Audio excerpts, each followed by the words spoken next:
El pasaje que nos toca analizar hoy de Marcos es muy apropiado en este contexto que estamos viviendo. Y vamos a ver por qué. Pero antes que eso, hagamos una oración más. Misericordioso Señor, tú eres quien prepara nuestros corazones para escudriñar tu palabra. Te pedimos que nos permitas escuchar tu palabra predicada de tal manera que llegue hasta nuestros corazones y que podamos hacer tu voluntad por el poder del Espíritu Santo. Amén. Amén. Para empezar, este es un pasaje ya muy conocido. La entrada triunfal a Jerusalén.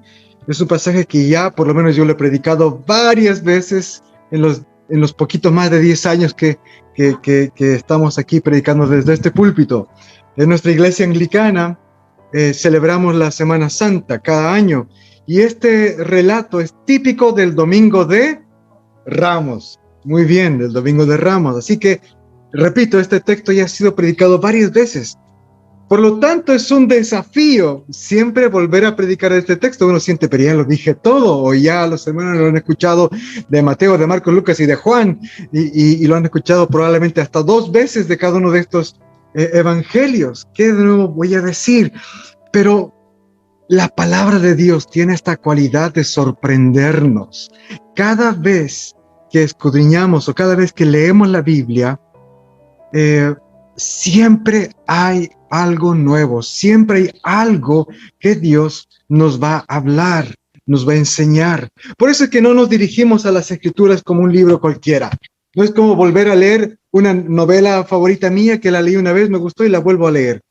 No, vamos a la palabra de Dios siempre pidiendo la ayuda del Espíritu Santo, porque siempre va a haber algo nuevo. Amén.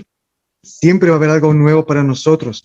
Entonces, Marcos nos transporta a este tiempo que es la última semana de Jesús antes de ser crucificado. Ya vimos cómo Marcos nos preparaba para su llegada a Jerusalén y sabemos que su llegada a Jerusalén tiene un propósito. Jesús mismo había dicho que su misión era dar su vida, poner su vida en rescate por muchos. Está en Marcos 10:45. Uno más. Ahí está. Esa era la misión de Jesús. Él mismo dijo, esta es mi misión. Entonces vamos a ver que mientras más llega, más cerca está de Jerusalén, más vamos a entender esta misión. Entonces, el verso 1 de este capítulo nos pone a Jesús y a sus discípulos llegando a Betfagé y Betania. Marcos dice que estaban cerca al Monte de los Olivos. Con esto nos está diciendo Marcos, están a tan solo 3 kilómetros de Jerusalén. Falta poquito. Prácticamente ya han llegado. Porque estas ciudades, estos lugares estaban tan cerca, eran como el último lugar de descanso para los que viajaban a Jerusalén. 3 kilómetros. Así que Jesús decide hacer un alto y envía a 2 de sus discípulos. En el siguiente verso les da esta orden de ir y buscar un burrito. Aquí se está hablando de un animal joven, un burrito. No se nos da una descripción detallada, solamente de que debía ser un burrito sobre el cual nadie se ha montado, nada más. Y es una extraña montura, ¿no es cierto? Para el rey. Para el rey Jesús viene y él ya ha sido proclamado como rey. Si recordamos la semana pasada, el ciego Bartimeo le dijo, Jesús, hijo de David. Le estaba proclamando rey. Y aquí está el rey llegando, pero decide montar un burrito. Vamos a hablar más de esto un poquito más adelante. Por ahora volvamos al relato. Entonces, Jesús manda a sus discípulos y parece que él ya sabía que los dueños o que gente podía extrañarse de que los discípulos estén sacando el animal. Así que les da instrucciones precisas de qué es lo que tienen que responder en el verso 3. Y llama mucho la atención que Jesús les dice ahí, si alguien les pregunta, respondan, el Señor lo necesita. Esto ya de por sí debe llamarnos la atención, porque Jesús está ordenándoles a sus discípulos decir que Él es el Señor. Él es el Señor. Si alguien les pide cuentas, díganles, el Señor lo necesita. El Señor, ¿qué quiere decir esta palabra? Es una palabra muy fuerte. Significa el que es dueño de las cosas, el que tiene autoridad. Es un énfasis para su realeza. Y parece que ya muchos en esta etapa de su ministerio ya le conocían como el Señor, por lo que dice este verso. Pero también debemos notar que Jesús no usó esta autoridad para quitar el animal, para quitarles, decirle, el Señor lo necesita y punto. Dice que muy pronto, eso fue lo que le mandó decir, díganles que muy pronto les será devuelto. Este rey tiene todo el derecho de exigir y de quitar el animal, pero no lo hace. No lo hace porque es humilde, porque respeta. Los demás reyes de la tierra eran de ese estilo, que demandaban, dame tu burro, dame tu ropa, dame lo que está cosechando, es mío, y se lo llevaban a su casa. Y nadie podía decir nada. Pero aquí el rey justo y bueno, él no viene a quitar, a usurpar, aunque tiene todo el derecho, tiene toda la autoridad, todas las cosas le pertenecen y son de él no las viene a arrebatar, a quitar. Él es respetuoso y humilde. Eso es lo que nos está mostrando Marcos. Los siguientes versos nos muestran que sus discípulos le obedecieron y encontraron todo tal como Jesús les había dicho. Y ellos siguieron sus instrucciones al pie de la letra. Marcos no menciona si los dueños del animal se presentaron, pero en su lugar dice que había ahí algunas personas que estaban allí. Y estas personas les preguntaron, pon el siguiente, Mike, por favor. Gracias. No, no es ese, el anterior. Algunos de los que estaban allí. No puse ese verso, disculpen, no lo puse. Ven en sus Biblias, verso 5. Algunos de los que estaban allí les preguntaron, ¿qué hacen? ¿Por qué están desatando al burrito? Los discípulos les responden todo lo que Jesús les había dicho que respondieran. Y nadie tuvo objeción. Cuando ellos dijeron, el Señor lo necesita, ellos entendieron que se refería a Jesús y que Jesús era el Señor. Ahora quiero que pensemos lo siguiente. En todos los años que Jesús ha estado predicando, enseñando, sanando, viajando de un lugar para otro, para predicar, para ministrar, Él siempre caminó a pie. Él nunca necesitó una montura, con la excepción de las veces que tenía que atravesar el lago y se subía en un bote. Pero siempre Él fue a pie, nunca sobre un animal. Esta es la primera vez que Jesús decide montar y escoge montar un burrito. ¡Qué extraña elección de montura! ¿Por qué? Los reyes poderosos no cabalgaban sobre burritos, cabalgaban sobre caballos, caballos de guerra, caballos blancos. Jesús era el rey, el hijo de David. Bartimeo le había dicho hace poco tiempo, hijo de David, el Señor mismo. Y Jesús les dice a sus discípulos, díganles que el Señor lo necesita. Él mismo se está diciendo, yo soy el Señor. El Señor va a montar, pero ¿qué? Un burrito. Repito, los reyes y los grandes señores cabalgaban caballos blancos de guerra. Jesús escoge un burrito. ¿Por qué? Porque Jesús está cumpliendo las promesas de Dios.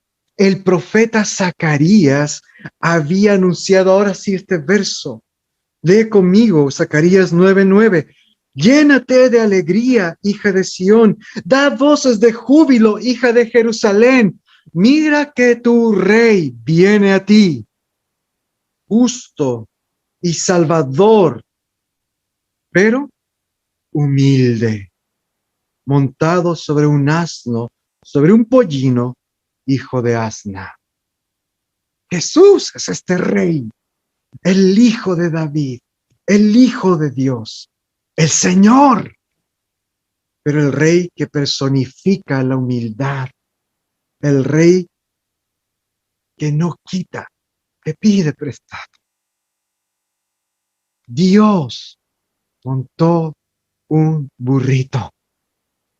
Y te pones a pensar, esto es demasiado increíble.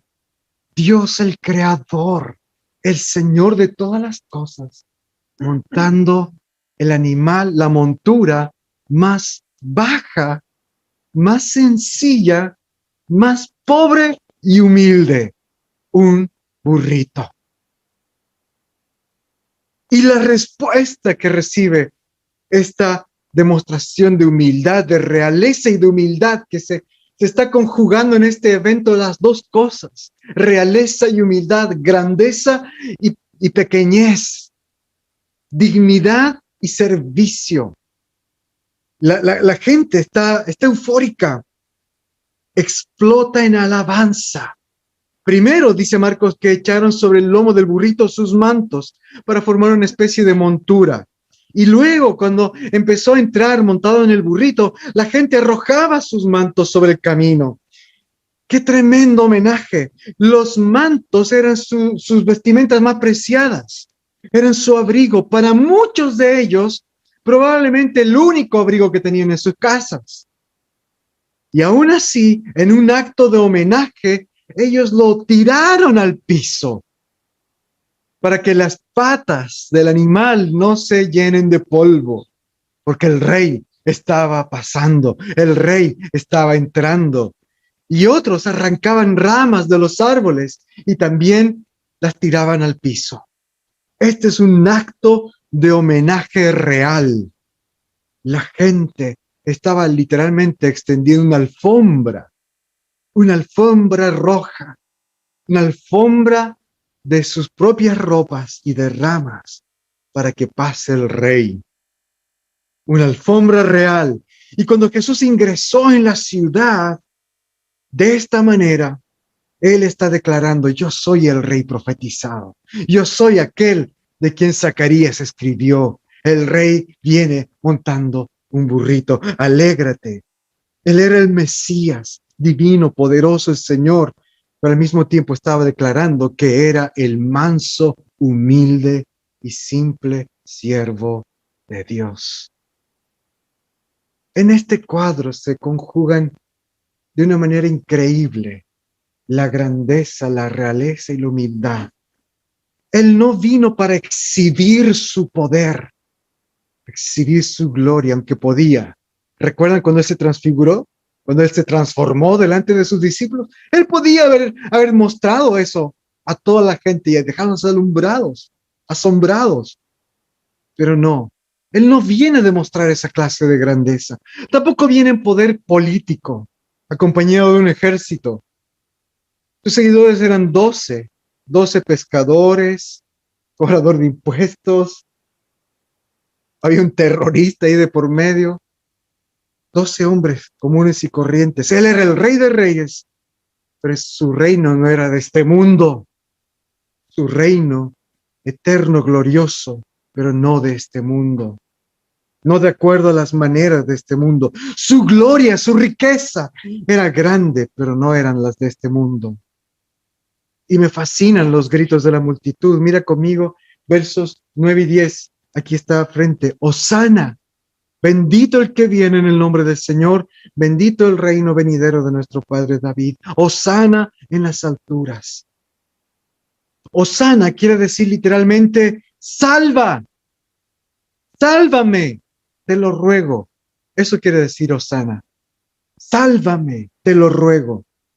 ¿De dónde sacaron esa palabra los judíos? La sacaron del Salmo 118. Mira el Salmo 118, versos 25 al 26. Es lo que dice aquí adelante. Señor, te ruego que vengas a Hosana. En hebreo dice Hosana. Ven a salvarnos. Sálvate, ruego. Te ruego que nos concedas la victoria. Bendito el que viene en el nombre del Señor. Desde el templo del Señor los bendecimos. Salmo 118. La multitud escoge estas palabras para recibir a Jesús, las palabras del Salmo 18. ¡Sálvanos! Están reconociendo a Jesús como el Rey.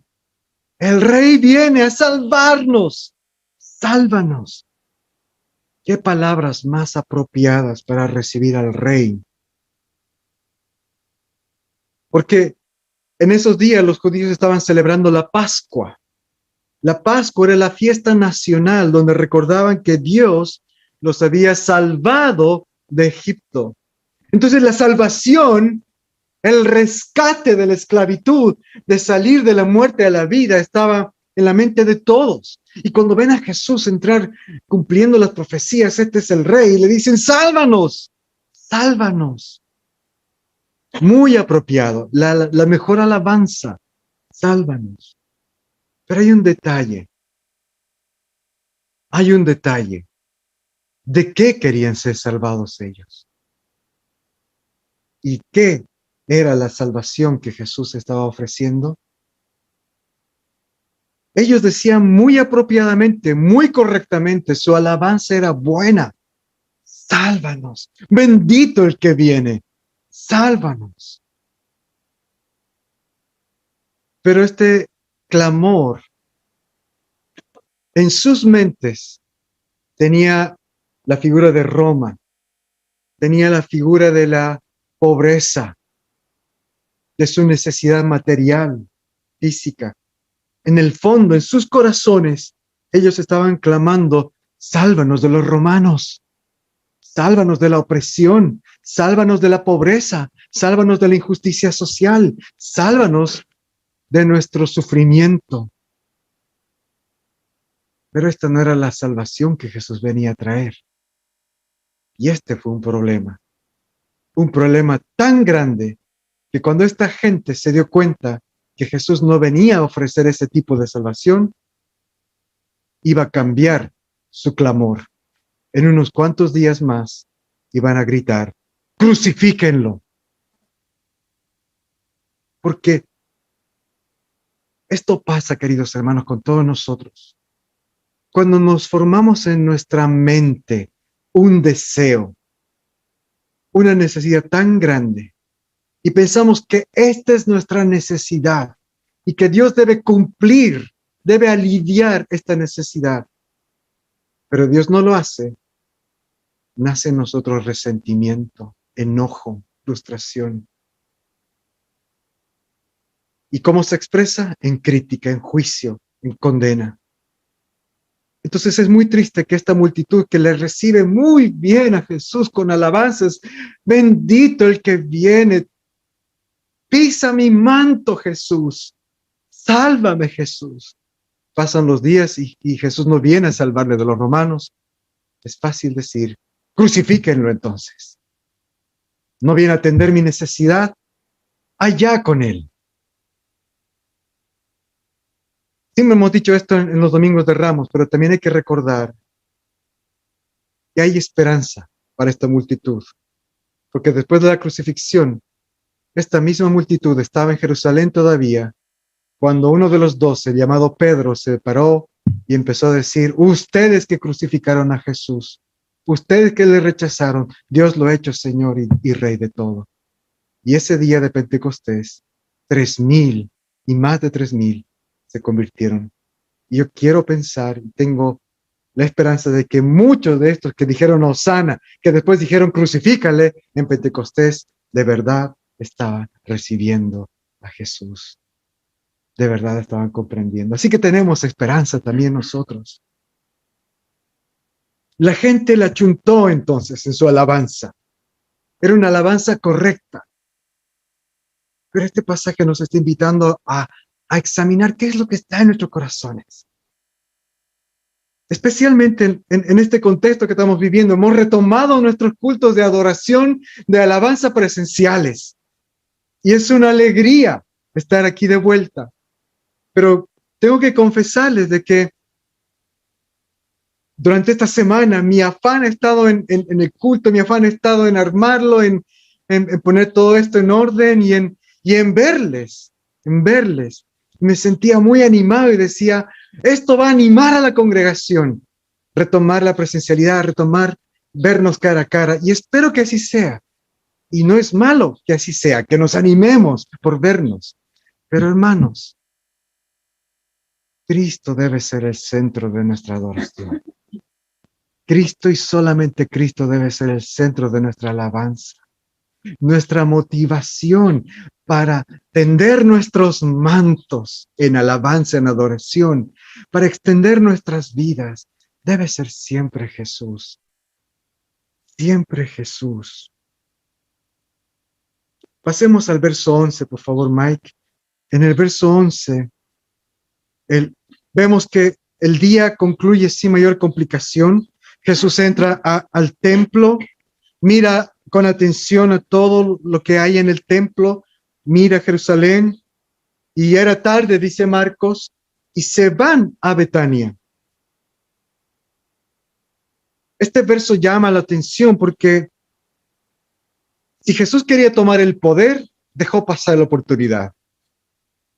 Pasa el día, la multitud se calma, los cantos se van silenciando, Jesús queda con sus discípulos, mira el templo, examina todo y se va, claramente demostrando que Él no ha venido para aprovechar momentos, aprovechar la exaltación de la multitud y hacerse coronar el rey. Él se retira porque su verdadera tarea comenzará al día siguiente. Y eso lo vamos a ver así las próximas semanas. Todo el entusiasmo de su llegada como que se va pasando. Ya cuando llegamos al verso 11, ya no hay clamor, ya no hay gritos. Está todo tranquilo. Y Jesús, sin fanfarrias, sale a descansar. Cualquier otro había aprovechado el impulso inicial para iniciar su coronación, su revuelta. Jesús no. ¿Qué nos enseña este pasaje? Nosotros hemos recibido a Cristo, amén. Nosotros hemos recibido a Jesús, le conocemos quién es Él, conocemos a qué ha venido.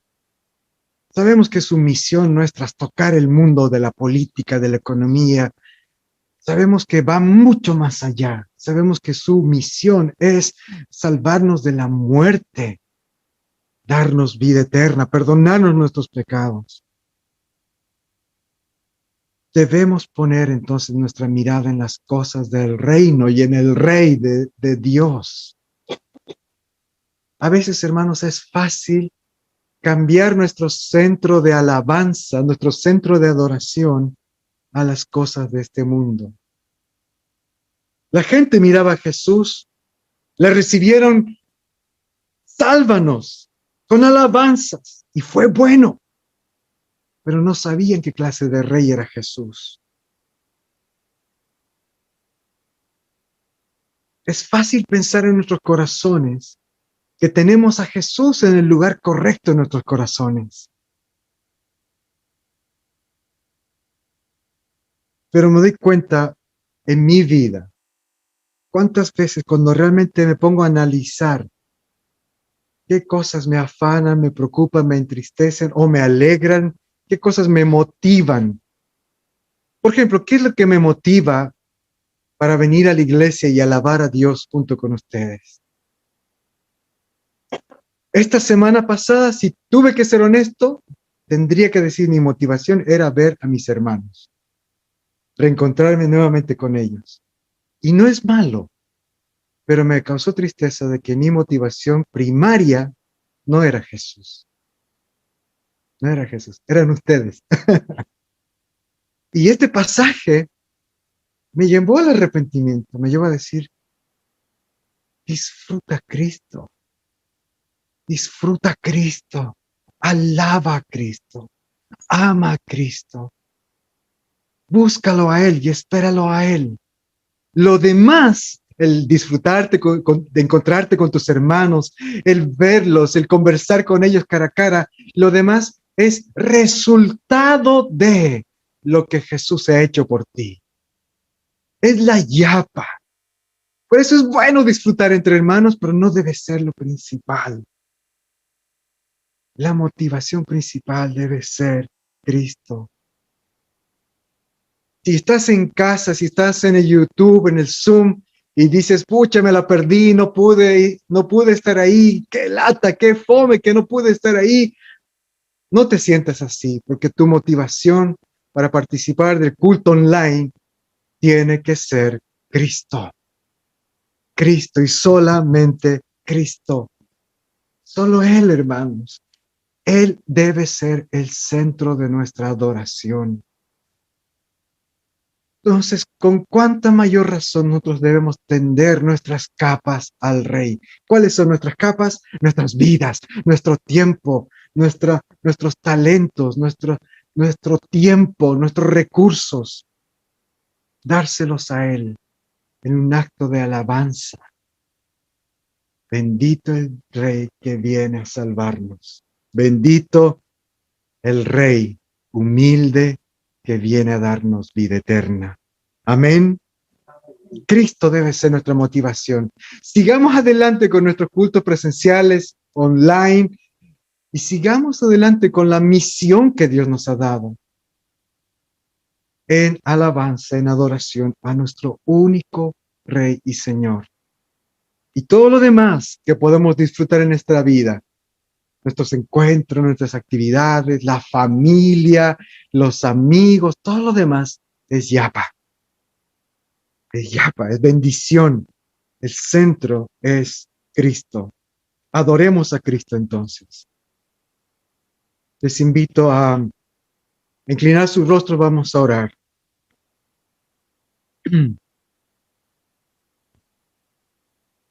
Señor, nosotros tus indignos siervos te damos humildes y sinceras gracias.